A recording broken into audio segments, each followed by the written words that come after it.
Assalamualaikum warahmatullahi wabarakatuh. A'udzu billahi minasyaitonir rajim. Bismillahirrahmanirrahim. Alhamdulillahi rabbil alamin. Hamdan yuwafi ni'amahu wa yukafi mazidah. Ya Rabbana lakal hamdu kama yanbaghi li jalali wajhika wa li 'azimi sultanik. Allahumma salli ala sayyidina Muhammad wa ala ali sayyidina Muhammad. A'udzu billahi minasyaitonir rajim. Bismillahirrahmanirrahim.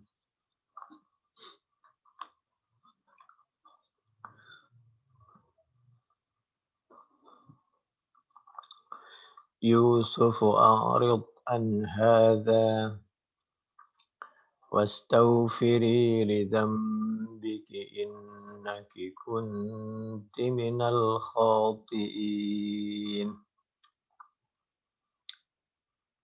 Al-Quran Surah Yusuf,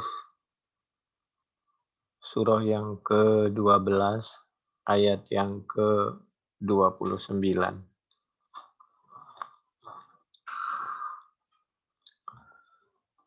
Setelah jelas bahwa yang salah waktu itu adalah Sulaikha, istri dari Al-Aziz,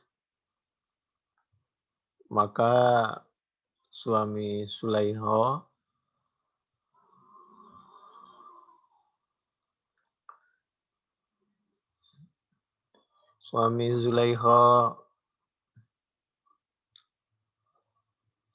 dengan bijaksana menyampaikan kepada istrinya,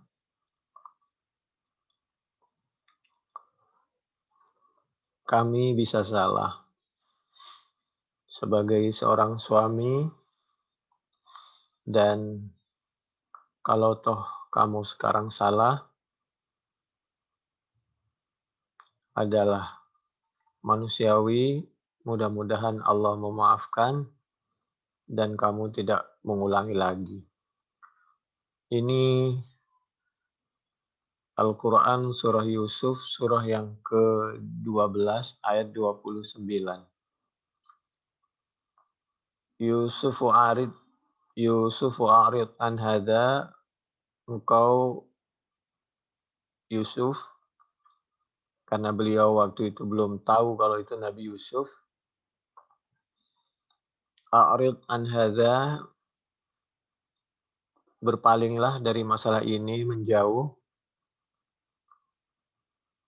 demi untuk menutupi aib keluarga dan menutupi semua. Wastaghfiri lidzambik, engkau istriku memintalah ampun kepada Allah terhadap dosa-dosamu. Innaki kunti minal khati'in. Itu redaksinya pakai sesungguhnya kamu, kunti yaitu betul-betul ada, siapa kamu, minal khati'in, termasuk beliau pakai min, sebagian dari orang-orang yang kepleset atau melakukan kesalahan. Jadi beliau tidak menyampaikan bahwa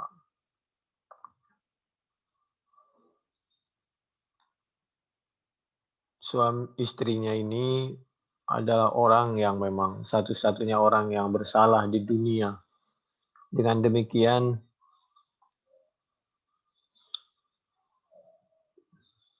beliau membesarkan isi hati istrinya dan masih membuka peluang untuk memaafkannya. Ayat sebelumnya, A'udzubillahi minasyaitonirrajim. Bismillahirrahmanirrahim.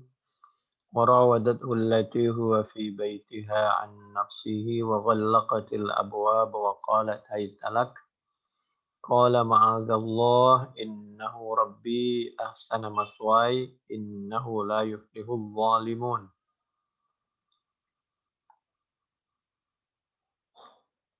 Jadi Nabi Yusuf sudah jauh-jauh sebelumnya beliau tidak mau berkhianat, tidak mau melakukan kemaksiatan sekecil apapun dan tidak mau termasuk orang yang zalim karena sudah diberi tumpangan masih mau berkhianat kepada majikan, sudah dibantu masih berkhianat dengan keluarga, ini adalah perbuatan yang sangat zalim. Dan Nabi Yusuf sangat takut kepada Allah Subhanahu wa taala karena sekecil apapun Allah mengetahui terhadap perbuatan maksiat hambanya, dan Nabi Yusuf juga khawatir melakukan maksiat, meninggal dalam keadaan melakukan maksiat sekecil apapun. Oleh karena itu Nabi Yusuf sekecil apapun selalu ingat kepada Allah dan selalu menghindari kemaksiatan. Walaqad hammat bihi wa hamma biha laula ara'a burhana rabbih kadzalika linasrifa anhu su'a wal fahsya innahu min ibadinal mukhlasin.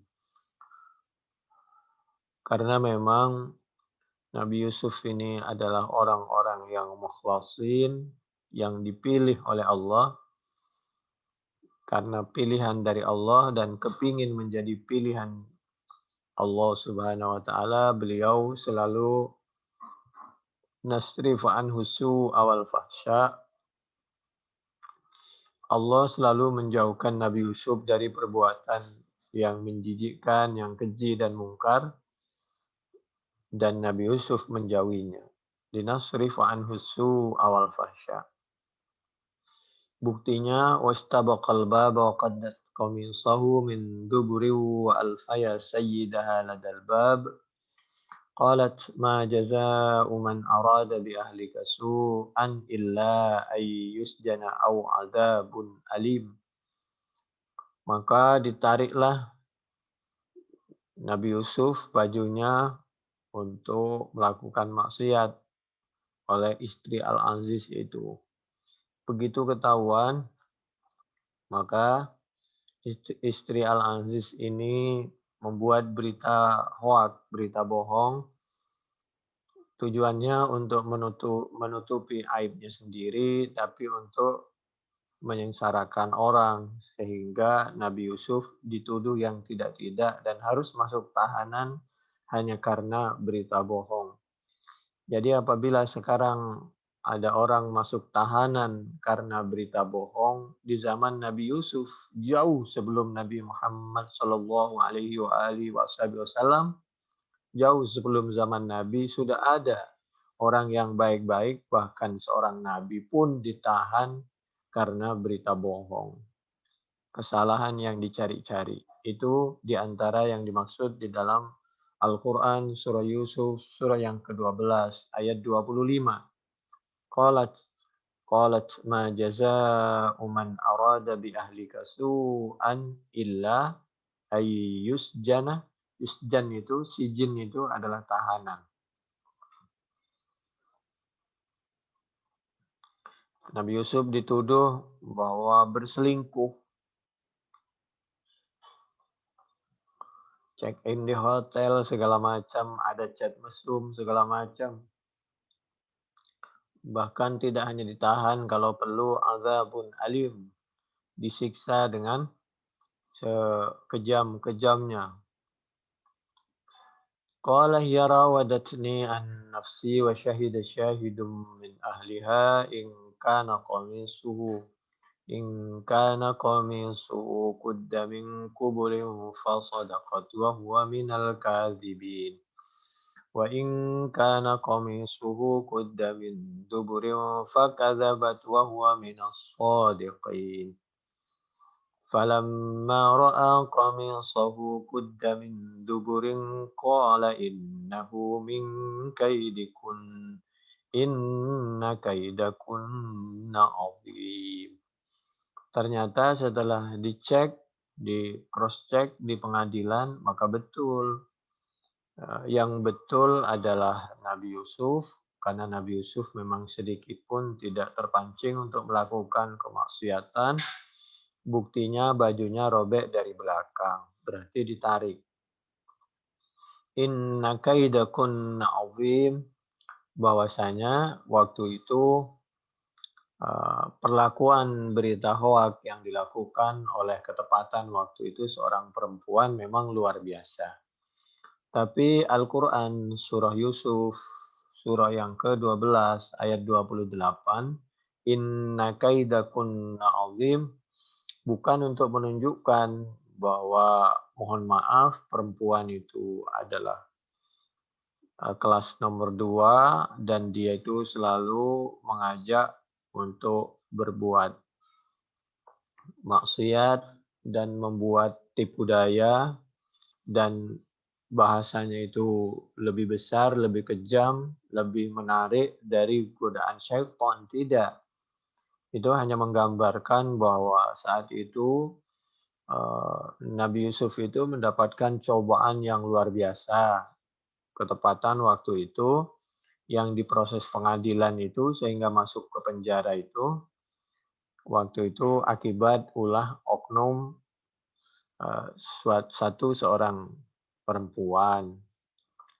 Apalagi juga digoda dengan perempuan-perempuan yang lain dengan godaan yang besar itu, tapi Nabi Yusuf tetap bisa menjaga ketakwaannya, kebersihannya. Jadi ayat ini tidak menuduh bahwa perempuan itu melampaui syaitan, tetap inna kaida syaitani kana dha'ifa, bagaimana godaan syaitan itu, dan syaitan itu lebih dahsyat kesalahannya, pengkhianatannya, godaannya, dan lain sebagainya. An-Nisa 76, tapi Allah menyampaikan sebesar-besar godaan eh, syaitan, apalagi hanya sekedar manusia, tapi itu semuanya lemah apabila dihadapkan kepada orang yang bertakwa, yang hatinya tulus, bersih, menjaga ketakwaannya, kesoleh dan solehahnya, maka nggak ngaruh, nggak akan masuk godaan itu. Itu yang dimaksud inna kaida syaitani kana dha'ifa. Lalu ketika terbukti bahwa bajunya itu robek dari belakang, berarti yang salah itu istrinya, maka suaminya masih membuka, memberi peluang pintu maaf, bahkan masih membesarkan hatinya agar istrinya tidak putus asa, bahwa kalau toh kamu salah, yang lebih salah saya sebagai suaminya, dan kamu bukan orang pertama yang melakukan kesalahan. Luar biasa. Innaki kunti mukhtiin, bukan begitu, tapi innaki kunti pakai minal khawtiin. Luar biasa cara mempertahankan keluarga ini suaminya, dan luar biasa ketika mencoba menenangkan suatu masalah. وقال نسوة في المدينة امرأة العزيز تراود فتاها عن نفسه قد شغفها حبا إنا لنراها في ضلال مبين. Lalu komen ini memang yang lebih dahsyat ya. Lalu waktu itu perempuan-perempuan buat komen di Facebook segala macam bahwa Imro'atul Aziz telah berlebihan suka kepada pembantu laki-lakinya, kira-kira begitu. Lalu dijawab dan dibuktikan oleh Imra'atul Aziz. Falamma sami'at bimakrihinna arsalat ilaihinna wa'tadat lahunna muttaka'a wa atat kulla wahidatin minhunna sikina wa qalat ikhruj alaihin falamma ra'aynahu akbarnahu wa qatta'na aydiyahun wa qulna hasya lillah ma hadza basyara in hadza illa malakun karim. Begitu dikasih hidangan, di situ juga ada pisau, lalu mereka ketika ambil pisau dan mulai membuka buahnya, disuruh lewatlah Nabi Yusuf Ukhruj alaihinna, lalu mereka semua bertakbir, Allahu Akbar, dan tidak terasa itu pisaunya juga mengena tangannya karena matanya, pandangannya melihat Nabi Yusuf, pisaunya mengiris buahnya. Wa qulna hasya lillah ma hadza basyara in hadza illa malakun karim. Qalat fadzalikunna alladzi lumtunnani fih wa laqad rawattuhu an nafsihi fasta'sam. Kata Imra'atul Aziz, kamu hanya melihat sebentar Yusuf, sudah tangan kamu teriris. Bagaimana saya yang selalu melihat dan dekat dengan Yusuf. Ini pelajaran ya, bahwa orang bertaubat itu harus meninggalkan celah-celah terjadinya kemaksiatan. Karena kalau terus-menerus berada di tempat dan waktu kemaksiatan, manusia itu jarang bisa menghindar dari jatuh ke dalam kemaksiatan. Wala illam yaf'al ma amuruhu la yusjananna wa la yakuna minas saghirin. Lalu Nabi Yusuf diancam kalau tidak menuruti perintah dari majikannya, maka dia akan ditahan. Diancam mau ditahan, dicari-cari kesalahannya, diteroriskan kalau bahasa sekarang. Maka Nabi Yusuf menyampaikan kepada Allah Subhanahu wa taala, "Ya Allah, qala rabbi sijnu ahabbu ilayya mimma yad'unani ilaihi wa illa tasrif anni kaidahunna asbu ilaihin wa akum minal jahilin." Daripada saya terpuruk di dalam kemaksiatan, mengikuti perintah dari majikan, lebih baik saya ditahan daripada mengikuti perintah manusia.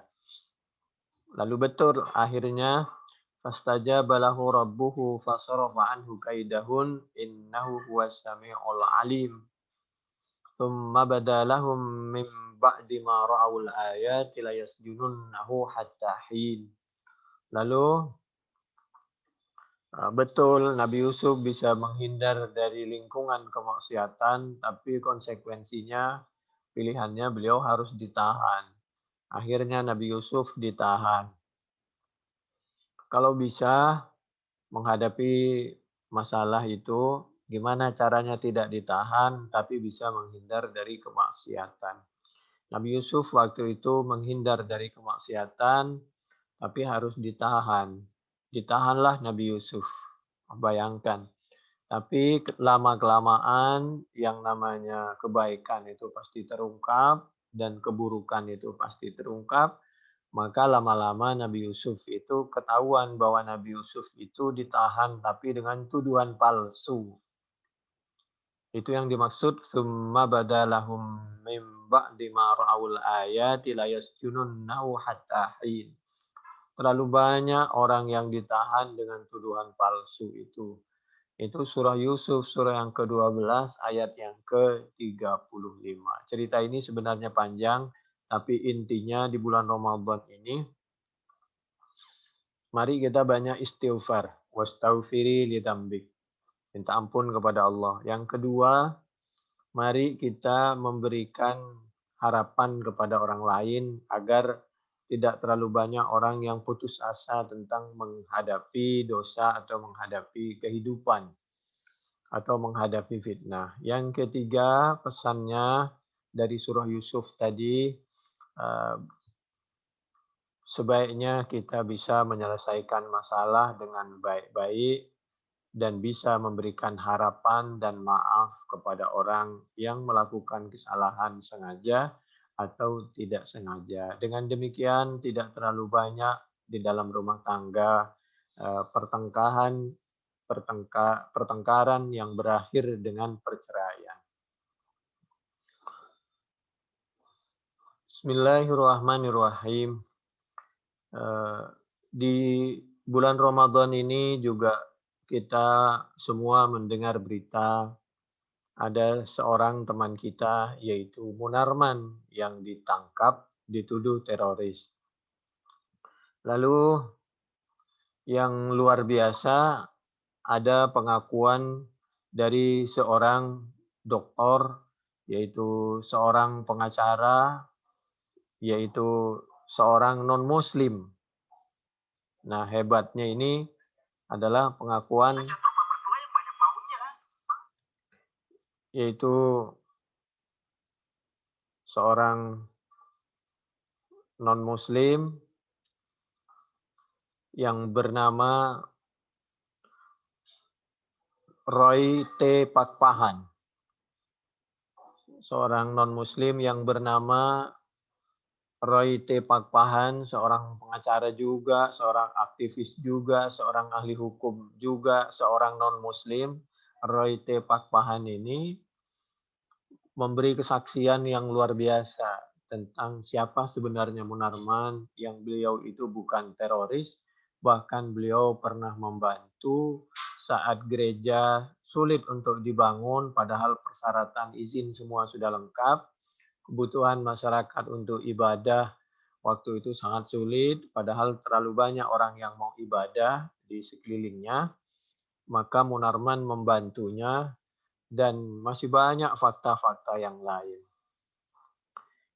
Itu yang mewawancarai adalah Hersubeno ya.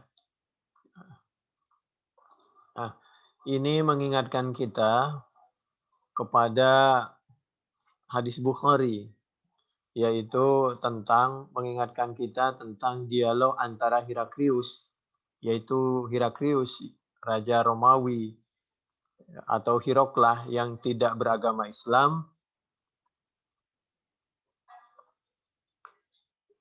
Ini ada kalau di YouTube bisa dibuka ya, di FNN Hersubeno, ketika mewawancarai Roy T. Pakpahan. Itu kita mengingatkan kepada zaman Nabi Muhammad Shallallahu Alaihi Wasallam ketika Heraklius, Raja Romawi Hiroklah, mewawancarai Abu Sufyan. Abu Sufyan waktu itu juga belum Islam di waktu masa damai, yaitu sekitar 6 Hijriah.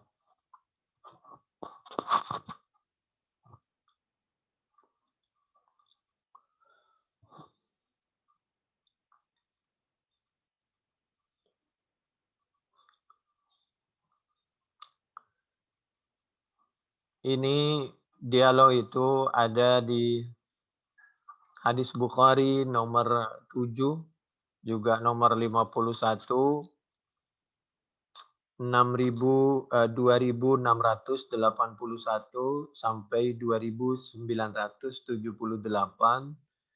3174, 4553, 5980, 6260, 7196, 7541. Kalau di wawancara di Heru tadi, itu menunjukkan kata orang non-Islam tadi bahwa Munarman dan FPI itu bukan teroris, maka di dalam hadis Bukhari ini ketika Heraklius berwawancara dengan Abu Sufyan, menyampaikan bahwa Islam itu bukan teroris, tidak boleh Islamofobia, dan Nabi Muhammad SAW itu juga bukan teroris, tapi orang yang benar, yang membawa dan mengajarkan dan menyebarkan agama Islam. Dan justru di dalam wawancara itu terbuka, yaitu pertanyaan dan pengakuan dari Heraklius dan Abu Sufyan ketika ditanya, kamu ini masih ada hubungan keluarga apa enggak dengan Muhammad? Ayyukum aqrabu nasaban bihadzal rajul alladzi yas'umu annahu nabiyyun. Dijawab, betul. Saya ini masih ada hubungan dengan Muhammad. Kata Heraklius, saya jadi heran kepada kamu. Kenapa kamu masih ada hubungan keluarga? Kalau bahasa kita, kenapa kamu ini sesama anak bangsa, sesama beragama Islam, apalagi kok tega-teganya menuduh bahwa Islam itu teroris dan saudaramu sesama umat Islam dituduh teroris. Saya nggak masuk akal, kenapa kamu ini sesama orang Mekah, satu negara, bahkan ada hubungan keluarga, kamu tega menuduh Islam itu teroris dan menuduh Muhammad masih ada hubungan keluarga satu negara lagi dengan kamu, ada hubungan keluarga lagi. Kamu masih tega menuduh Muhammad itu teroris, bahkan kamu tega memerangi Muhammad. Itu di dalam dialog hadis Bukhari tadi. Lalu maha benar Allah Subhanahu wa taala dengan segala firman-Nya. Bahkan Allah menyampaikan pesan melalui Nabi Muhammad sallallahu alaihi wa alihi wasallam bahwa wa innallaha, bahwasanya Allah la yu'ayyidu, yaitu pada waktunya akan menguatkan siapa Allah, hadzal dina, kepada ini agama Islam, kebenaran Islam dan kebenaran orang pejuang-pejuang Islam, para pendakwah, para orang yang mencontohkan Islam kepada masyarakat, birrajulil fajir. Allah akan menguatkan, mengirimkan bantuan untuk mendakwahkan agama Islam ini meskipun dengan melalui lisan seorang yang fajir. Fajir itu mungkin agamanya tidak Islam. Atau dia kalau tahu beragama Islam tapi sebenarnya Islamnya belum sempurna. Birrajulil fajir. Jadi ini persis seperti yang diabadikan di dalam Bukhari 6606, Fathul Bari juz 11, penjelasannya Fathul Bari juz 11 halaman 609 sampai 610. Betul, sekarang saat Hersubeno wawancarai seorang non-Islam, Roy T. Pakpahan, ini rupa-rupanya beliau ini seorang doktor ya, seorang doktor non-Islam. Dan begitulah cara Allah membuka kebenaran Islam dan bahwa orang yang berdakwah menyampaikan Islam itu adalah orang yang baik-baik, bukan teroris. Islam bukan teroris dan yang mendakwakan Islam itu bukan teroris. Kalau soal buku itu kalau seorang ilmuwan maka bisa saja dia bukunya banyak dengan berbagai judul yang bermacam-macam hanya untuk mengetahui lebih dan kelemahan dari seseorang, tentang ilmu seseorang, sehingga yang lebih bisa diambil, yang kurang bisa dibuang, dengan tetap berpegang teguh kepada Al-Quran dan As-Sunnah dan tidak melanggar hukum-hukum negara. A'udzu billahi minasyaitonir rajim. Bismillahirrahmanirrahim. Laqad kafara alladziina qalu innallaha huwal masiihu ibnu Maryam wa qala al-masiihu ya bani Israila ubudullaha rabbi wa rabbakum innahu man yusyrik billahi faqad iftara innahu man yusyrik billahi faqad harramallahu alaihil jannah wa ma'wahun nar wa ma lidzalimina min ansar. Al-Maidah ayat 72. Ini masalah yang lain. Ai idza kana al-masihu yaqulu ya rabbi ya Allah fa kaifa yad'u nafsahu am kaifa yas'aluha hadza muhalun. Jadi kalau Nabi Isa Al-Masih berkata kepada Bani Israel, "Ubudullah, menyembahlah siapa kalian kepada Allah. Karena Allah itu Rabbi, Tuhanku, wa Rabbakum, dan Tuhan kalian." Di dalam redaksi ini Allah mengajarkan, meyakinkan kepada kita bahwa Isa Al-Masih itu bukan anak Tuhan dan bukan Tuhan apalagi. Karena mana mungkin seorang Tuhan memerintahkan pengikutnya untuk menyembah kepada Tuhan lain. Tidak mungkin seorang Tuhan memerintahkan menyembahkan pengikutnya kepada Tuhan lain. Sedangkan Nabi Isa waktu itu menyampaikan, menyembahlah kalian kepada Allah. Bukan kepadaku, tapi kepada Allah. Allah itu Rabbi, Tuhanku, dan Allah itu Tuhan kalian. Ini pelajaran bahwa Isa Al-Masih itu bukan anak Tuhan, apalagi Tuhan. Bukan. Ini Al-Maidah 72. Luar biasa bagaimana Al-Quran itu mengajak dialog dan menyadarkan dan mengajak kepada kita untuk berpikir yang sehat, memakai pikirannya, akalnya disesuaikan dengan bahasa hatinya, disesuaikan dengan Al-Quran dan As-Sunnah kalau bahasa kita. Mal masihu ibnu Maryam illa rasul qad khalat min qablihir rusul. Andai saja Al-Masih itu adalah Tuhan, maka semua Rasul, karena Isa itu adalah Rasul, maka semua Rasul Tuhan dong. Tidak. Yang jelas Isa itu adalah putra Maryam, ibnu Maryam, dan beliau itu diangkat oleh Allah derajatnya sebagai dutanya Allah atau sebagai Rasul seperti Rasul-Rasul yang lain. Islam tidak pernah caci maki. Yang ada Islam mengajak dialog dan membuat orang pintar dan pandai.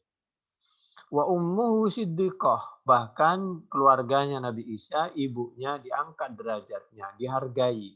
Tidak seperti orang agama lain yang menuduh bahwa ibunya Nabi Isa itu adalah berzina dan Nabi Isa itu anak zina. Tidak, kalau Islam justru menganggap bahwa ibunya itu adalah seorang yang mulia dan melahirkan anak juga yang mulia. Wa ummuhu siddiqah.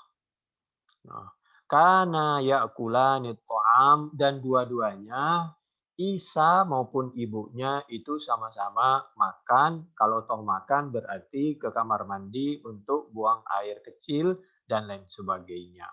Mengajak dialog dan mengajak berpikir bahwa mereka ini bukan keluarga Tuhan dan tentu tidak betul apabila dipertuhan. Unzur kaifa nubayyinu lakumul ayat tsumma anzur anna yufakun. Al-Maidah 75. Aimal masihu wa in zaharat al-ayatu ala yadayhi fa innama ja'a biha kama ja'at biha rusulu fa in kana ilaham falyakum kullu rasulin ilaha. Kana ya'kulani ta'am. Tasniyah kana innahu kinayatun anil ghaiti wal bauli. Wa fi hadza dalalatun ala annahuma basharani. Wa qad istadalla man qala inna Maryam 'alaiha salam lam takun nabiyyatun biqaulihi ta'ala wa ummuhu siddiqah. Qultu wa fihi nadharun fa innahu yajuzu an takuna siddiqatan ma'a kauniha nabiyyatan ka Yahya alaihi salam wa qad madha fi Ali Imran ma yadullu ala hadza wallahu a'lamu. Wa innama qila laha siddiqatan likathrati tasdiqiha bi ayati rabbiha wa tasdiqiha waladaha fima akhbaraha bihi. Jadi ibunya itu disebut siddiqah karena ibunya itu siddiq, selalu membenarkan ajaran Islam, mengikuti ajaran Islam, dan anaknya tunduk patuh kepada ibunya.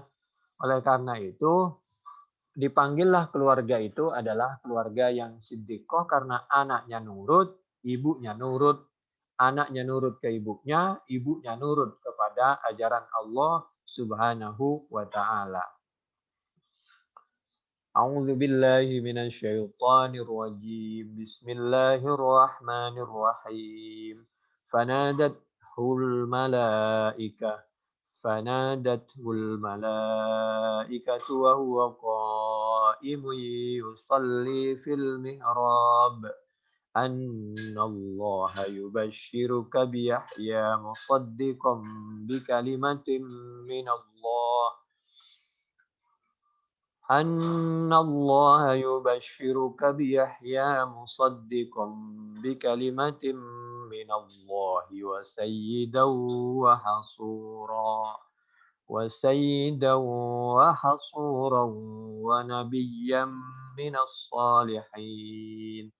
Itu yang tadi Ali Imran 39. Lalu di dalam Al-Maidah ayat 76, Qul ata'buduna min dunillahi ma la yamliku lakum darran wala naf'a wallahu huwas samiul alim. Al-Maidah ayat 76.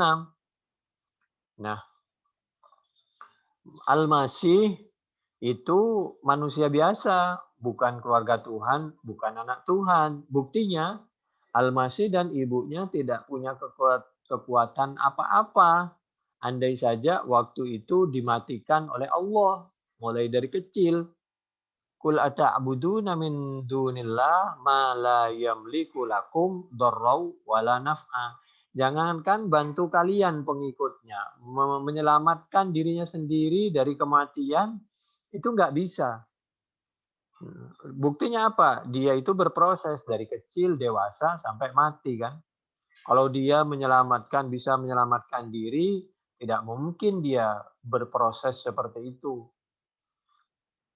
Dan andai saja waktu itu dicelakakan, buktinya ada agama lain yang menganggap bahwa dirinya telah berhasil membunuh Nabi Isa. Yang tidak mengakui bahwa Nabi Isa dibunuh itu kan umat Islam. Kalau agama lain dia mengakui bahwa Nabi Isa itu dibunuh. Justru kalau dia dianggap Tuhan, mestinya Tuhan atau keluarga Tuhan itu bisa menyelamatkan dari musibah pembunuhan. Tidak mungkin seperti lilin. Lilin itu membakar diri sendiri, bunuh diri demi untuk menyelamatkan orang lain. Oh tidak, jadi kita menyelamatkan diri kita dan menyelamatkan orang lain. Itu yang manusiawi. Karena kita menyelamatkan orang lain sedangkan keluarga kita menjadi yatim piatu dan lain sebagainya, itu adalah tindakan yang tidak manusiawi. Tidak bisa diterima oleh akal sehat. Ziyadatum fil bayani wa iqamati hujjatin alaihim ay antum muqirruna anna Isa kana janinan fi batni ummihi la yamliku li ahadin darra wala naf'a wa idza aqrartum anna Isa kana fi halim minal ahwali la yasma'u wa la yubsiru wa la ya'lamu wa la yanfa'u wa la yadurru fa kaifa ittakhadtumuhu ilaha. Ketika Nabi Isa waktu itu di dalam kandungan ibunya Siti Maryam, kita sadar dan kita pasti paham semua orang sedunia bahwa waktu itu Nabi Isa tidak bisa mendengar. Nabi Isa waktu dalam kandungan tidak bisa melihat, tidak bisa mengetahui, bahkan tidak bisa bermanfaat, tidak bisa mendatangkan manfaat dan tidak bisa mendatangkan bahaya bagi dirinya dan bagi orang lain. Bagaimana kok bisa dipertuhan yang seperti itu? Wallahu was-sami'ul alim.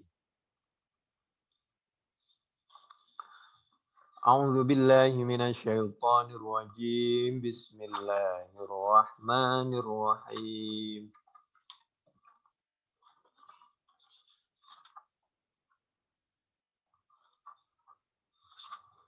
Qul ya ahlal kitabi la taghlu fi dinikum ghairal haqqi wa la tattabi'u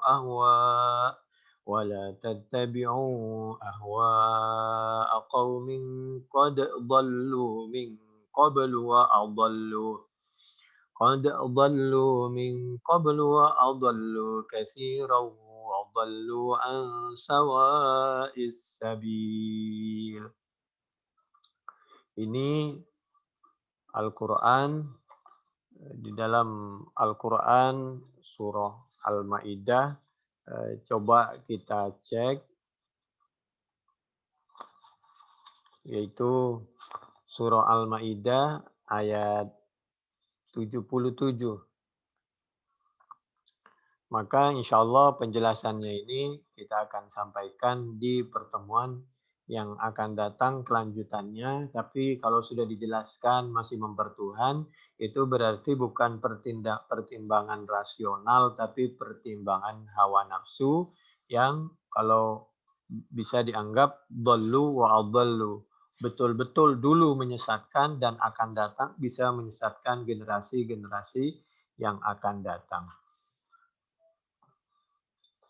Lalu kita masuk kepada pelajaran yang lain, yaitu nasihat dari Allah Subhanahu wa taala melalui lisannya Nabi Muhammad sallallahu alaihi wasallam yang diabadikan di antaranya yaitu Hadis Bukhari mulai dari hadis 5411 sampai 5425.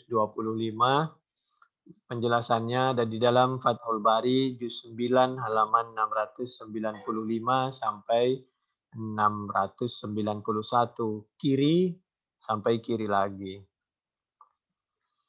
Menurut sahabat Abi Hurairah radhiyallahu an, qasaman Nabi sallallahu alaihi wasallam yauman baina ashabihi tamra fa'ata kulla insanin sab'a tamaratin fa'atani sab'a tamaratin ihdahunna asyafa falam yakun fihinna tamratun a'jaba ilayya minha syaddat fi mawdaghi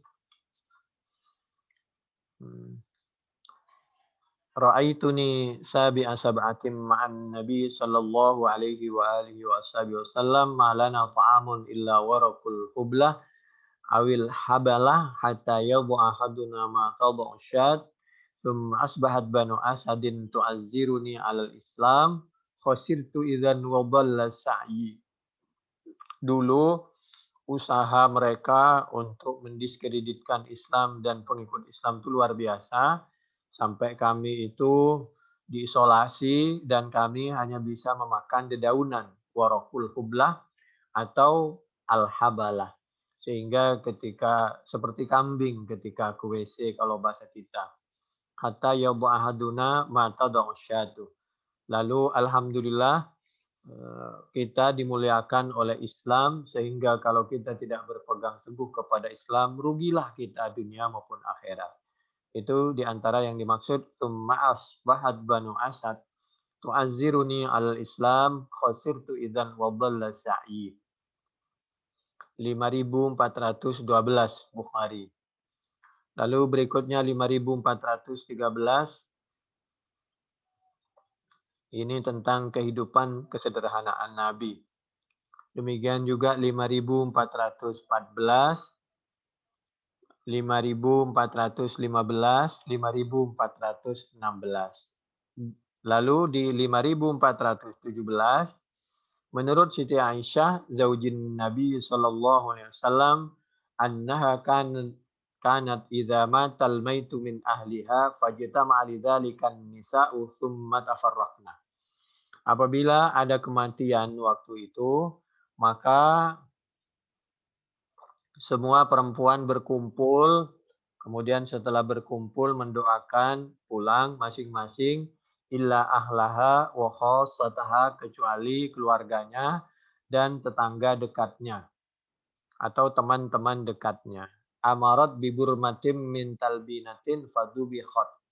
Lalu orang yang ada di sekitar itu, perempuan yang di sekitar keluarga mayat itu, yaitu dia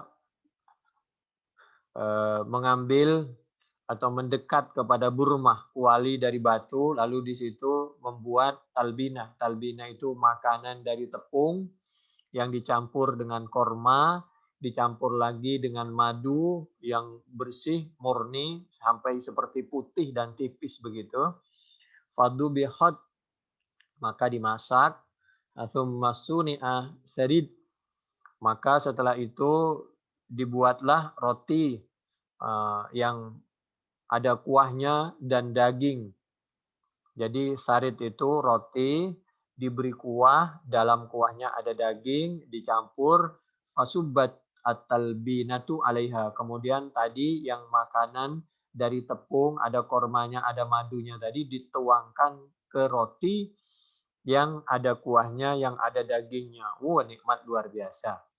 Ini masakan terhadap bantuan kepada ahli waris atau keluarga yang kematian, yang terkena musibah, yang dimasak oleh keluarganya, yang dimasak oleh teman-teman dekatnya dan tetangga dekatnya. Tsumma qalat qulna minha fa inni sami'tu Rasulullah sallallahu alaihi wasallam yaqul. Kemudian kami, kata Siti Aisyah, mempersilahkan kepada kaum perempuan untuk makan, dan Nabi bersabda, at-talbinatu majammatun li fuadil marid, bahwa makanan yang seperti itu dapat menyembuhkan, mengistirahatkan, dapat menghibur hati yang sakit gundah dan mungkin karena kena musibah seperti musibah kematian, dan makanan seperti itu adalah sangat bermanfaat dan mudah dimakan, karena di tenggorokan itu mudah dimakan dan sangat bermanfaat untuk kesehatan. Jadi cobalah membuat sarid dan talbina. Sarid itu adalah makanan dari roti dan dicampur dengan kuah yang ada dagingnya. Dan sebelumnya membuat makanan dari tepung, lalu nanti dicampur dengan korma, dicampur dengan madu putih. Madu, tapi seperti putih karena bagusnya. Tadhabu bi ba'dil huzni. Itu makanan sehat ala Nabi Muhammad sallallahu alaihi wa alihi wasallam. Menurut Islam seperti itu. 5.417. Wah, ini bagus nih kalau dibuat bisnis ini. 5.689, 5.690, termasuk 5.418. Kamala minar rijal kasir walam yakmul minan nisa illa Maryam bintu Imran wa Asia imra'atu Fir'aun wa fadlu Aisyata 'alan nisa kafadli sarid ala sa'iri ta'am. Nabi pernah menyanjung istrinya bernama Siti Aisyah, bahwa Siti Aisyah itu punya kelebihan, di samping istri-istri yang lain juga punya kelebihan. Kelebihan istri Aisyah itu kalau bahasa kita legit lah. Ya, seperti roti yang dikasih adonan, adonan air itu ada kuah, ada dagingnya. Nabi itu pinter menyanjung keluarganya, membahagiakan istrinya, demikian juga sebaliknya. Berikutnya 5.419, lalu 5.420. Menurut sahabat Anas radhiyallahu an qala dakhaltu ma'an Nabi sallallahu alaihi wasallam ala ghulamin lahu fayyad faqaddama ilaihi fas'atan fiha sarid qala wa aqbala ala amalihi qala faja'ala an-nabiyyu sallallahu alaihi wa alihi wasallam yatatabba'u ad-duba'a ad-dubba. Jadi Nabi pernah datang kepada seorang anak itu sedang sibuk menjahit dalam pekerjaannya konveksi, lalu dia karena ada tamu dia memberikan hidangan yaitu sarid di qas'ah, ditaruh di piring yang besar, isinya di piring itu ada hidangan roti, ada kuah dicampur daging, itu namanya sarid. Kemudian dia setelah menyuguhkan kepada tamu, merawat tamu, dia segera kembali lagi kepada pekerjaannya, melanjutkan. Lalu kata sahabat Anas, Nabi itu waktu itu mengambil dan memakan ad-dubba, labu. Tadinya para sahabat tidak suka labu dan ragu apakah hukum labu itu boleh apa tidak. Nah, bulan Ramadan boleh itu kalau mau pakai kolak dari labu. Di samping mungkin singkong bergantian atau stup atau apalah terserah atau dari jahe dan lain sebagainya, kolang-kaling. Tapi bagus juga ini mencoba labu atau berbisnis labu apalagi di bulan Ramadan dan di bulan-bulan yang lain. Berarti yang dilakukan Nabi itu bisa menjadi sunnah dan bisa menguntungkan secara bisnis, bisa diolah berbentuk apa saja. Qalat faja'altu atatabba'uhu fa'adha'uhu baina yadayhi qala fama ziltu ba'du uhibbu ad-dubba'a. Setelah melihat Nabi suka labu, buah labu, maka kami juga suka, begitu ya. Itu Bukhari 5.420. Lalu Bukhari 5.421, 5.422. Nabi itu sebenarnya makanannya sederhana dan memberi contoh yang sederhana. Nabi di rumahnya juga makanannya juga sederhana. Nabi membantu pekerjaan keluarga dan Nabi selalu melayani kepentingannya. Semua dilakukan sendiri kecuali darurah dibantu oleh keluarganya yang lain, oleh istrinya. Fadu'ya ila shalah. Kalau Nabi sedang sibuk di dalam urusan rumah tangganya, lalu ada azan, beliau segera meninggalkan pekerjaannya untuk sholat dan berjamaah. Faqama fataraha sikin fasalla wa lam yatawadda. Lalu di hadis Bukhari berikutnya 5.423, yaitu menurut Siti Aisyah radhiyallahu anha an-nabi sallallahu alaihi wasallam antu kalaluhumul adahi fauqa salasin. Daging korban itu tidak boleh lebih dari 3 hari itu aslinya. Qalat ma fa'alahu illa fi amin ja'an nasu fihi fa'arada ayyud imal ghaniyu al-faqir. Tapi boleh disimpan sampai lebih dari 3 hari kalau tujuannya, apalagi di waktu itu di waktu sulit makanan, maka boleh untuk disimpan, untuk dibagikan, untuk dikirim kepada tempat-tempat orang yang membutuhkan misal. Sehingga disimpan itu lebih dari 3 hari. Ini pelajaran ya bahwa kita kalau punya rezeki harus dibagi, harus waktu makan itu selalu ingat kepada orang di sekitar kita, keluarga dan orang-orang yang jauh dari kita, apakah dia juga makan yang nyaman dan enak seperti yang kita makan. Wa in kunna lanarfa'ul qura'a fanaquluhu ba'da 15 qila mattarrakum ilaihi fadhahikat qalat ma syabi'alu Muhammad sallallahu alaihi wasallam min hubzi burrin ma'dumin salasata ayyam hatta lahiqa billah. Ini Bukhari termasuk 5438, 5570, 6687. Waktu itu kunna na'zilu ala ahdi Rasulillah wal Qur'an yanzilu wa kunna natazawwadu luhumal haji ilal Madinah. Kunna la na'kulu min luhumi badanina fawqa thalathin farqasalan Nabi sallallahu alaihi wasallam faqala kalau rakhasalan Nabi sallallahu alaihi wasallam faqala kulu wa tazawwadu. Bisa bacaannya seperti itu. Kunna natazawwadu luhumal haji ilal Madinah.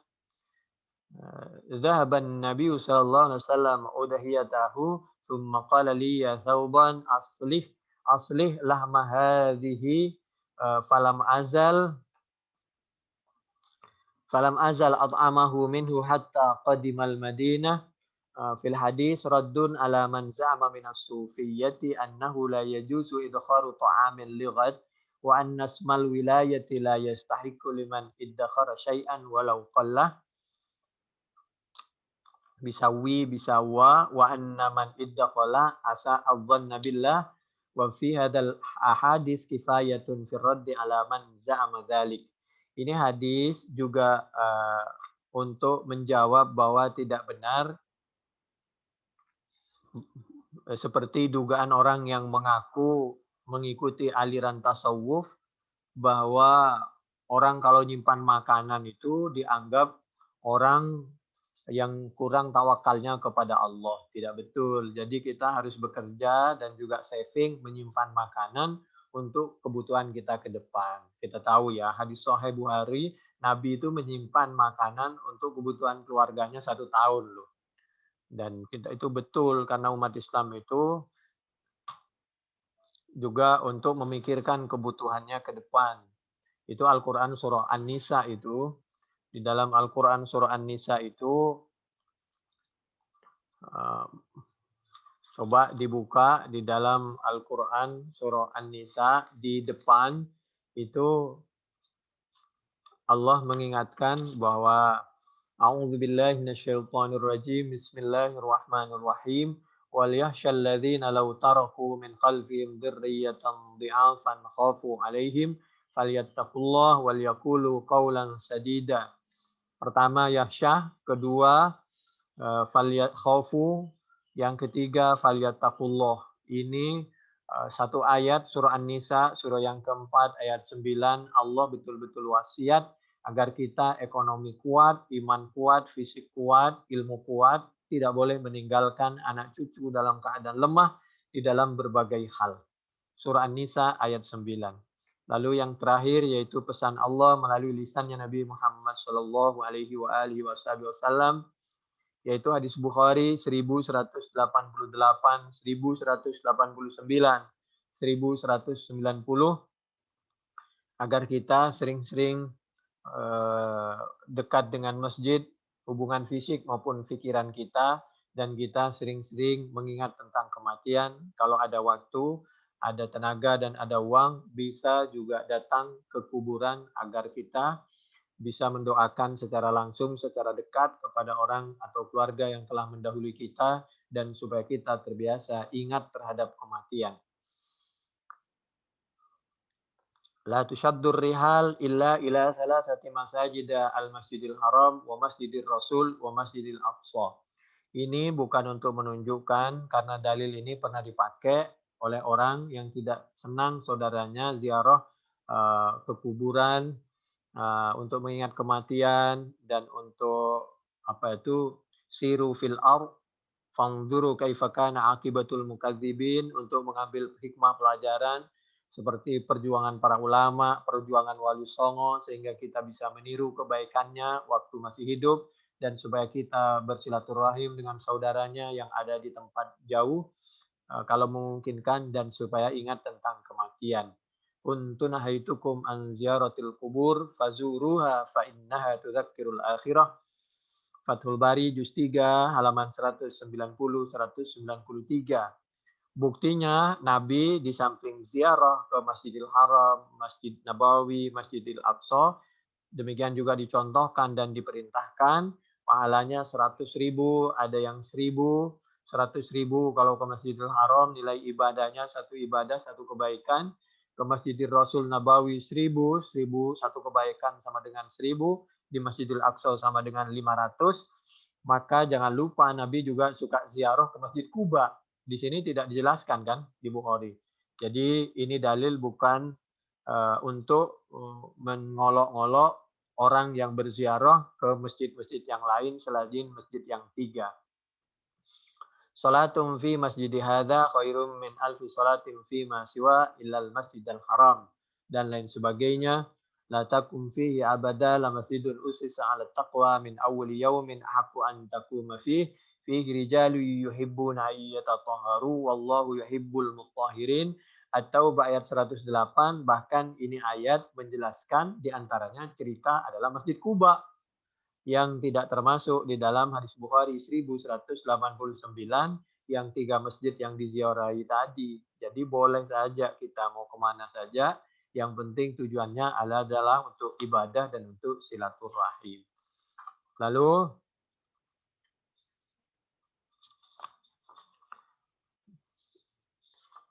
di dalam Bukhari 1191 An-Nabna Umar radhiyallahu anhuma kana la yusalli min ad-duha illa fi yaumain yauma yaqdamu Makkah fa innahu kana yaqdamuha duha fayatufu bil baiti thumma yusalli rak'atain khalfal maqami wa yauma ya'ti masjida Quba'in. Nah ini kan.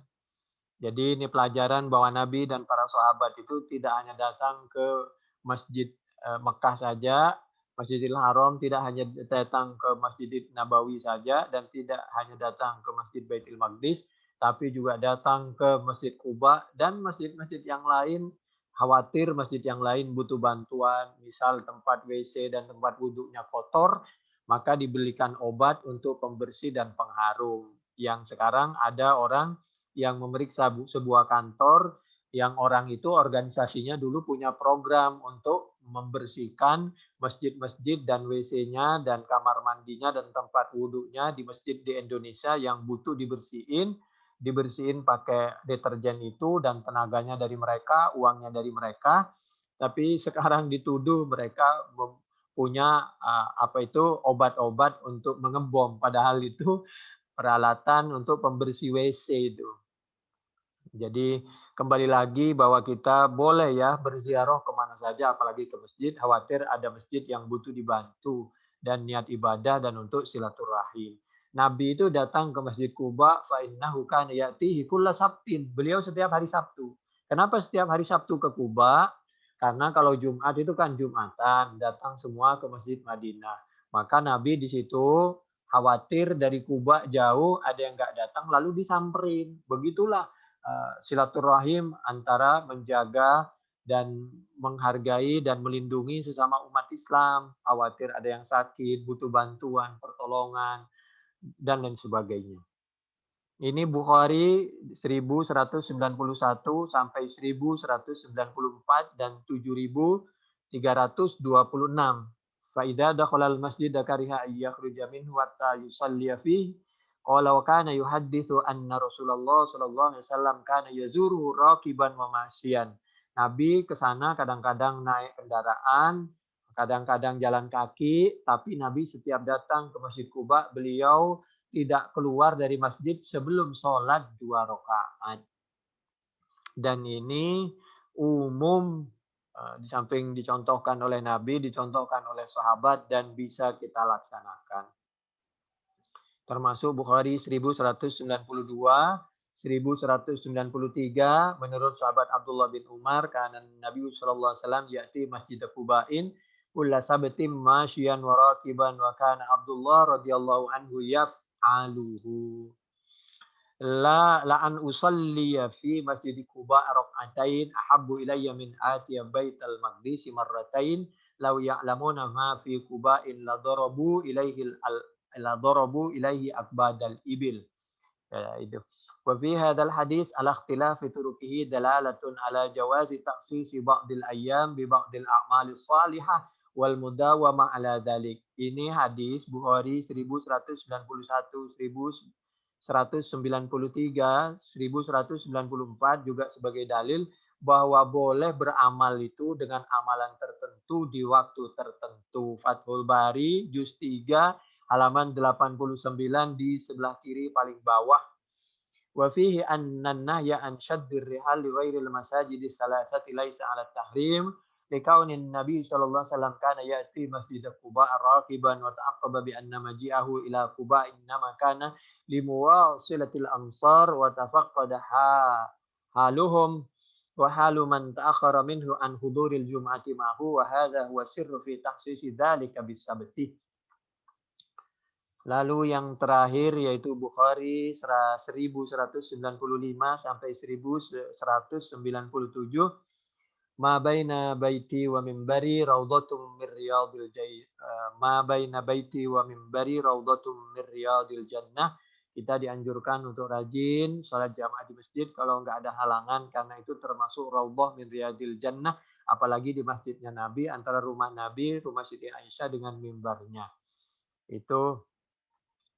Dan perempuan juga boleh sholat di masjid, apalagi di situ ada pengajian, itu dicontohkan oleh Siti Aisyah, istri Nabi yang lain, dan termasuk perempuan dari Khusham, Abi Syaihong Kabira la yathbutu ala rahilati afahujju anhu qala na'am wa dzalika fi hajjatil wada'. Yang tidak boleh itu kalau kira-kira sendirian, kalau sendirian tidak aman. Kalau aman sih nggak ada masalah.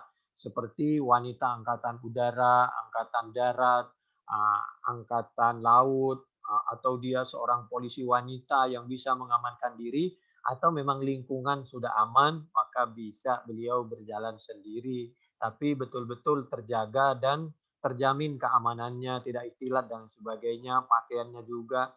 Bukhari 1513 sampai 1855, 4399, 6228, penjelasannya ada dalam Fathul Bari juz 3 halaman 482 483 atau Fathul Bari juz 4 halaman 81 sampai 86.